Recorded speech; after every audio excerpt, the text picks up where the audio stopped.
а веднаш потоа се отвори еден магичен свет до животно. Беше магично, возбудливо, но вистинито. Отидов во содржината на книгата и бе фенал главните ликови. Отпрво мислев дека е сон, но тоа било јаве. Се вразумив и почнав да играм на глава. Се шетам низ страниците и започнав герои до Македонија.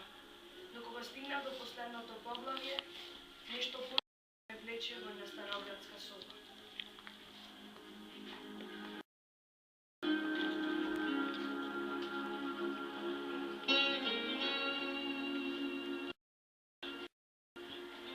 Може да има друго место за еден македонец, освен Македонија. Дали има народ понесеќен од македонскиот? И дали има некаде пошироко поле за работа, отколку во Македонија?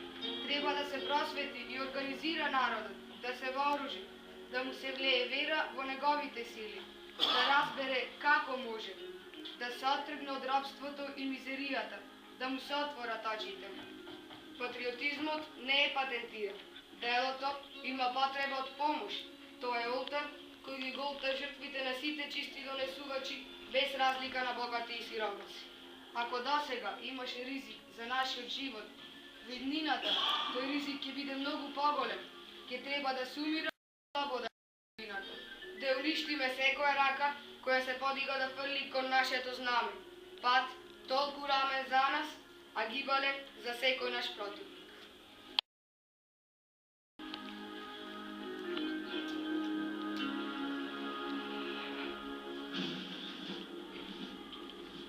Можем ли, кога ги чувствувам болките на нашата измачена татковина, со љубов во најверен син на нејзиното свето небо?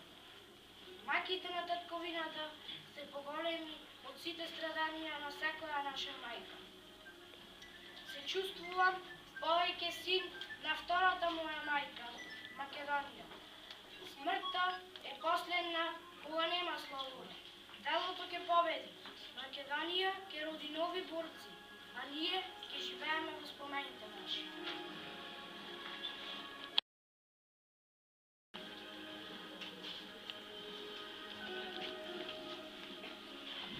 Задолжен, откорен да ги уништува предавствата и самоволијата на некои членови на кои несебично ги трошеле парите од организацијата за трупање на лично богатство и самиот станал жртва на тие предавства. Во периодот во кој Ѓорги Сугарев бил пред трагичното погубување во Паралово, Лигушев, познат предавник и платеник, веќе го остварил пеколниот план – ликвидирање на сите што му стојат на патот на неговиот лагоден живот. Планираните убиства од овој период на Христо Узунов, Никола Карев и Ѓорги Сугарев се само дел од неговата злосторничка кариера.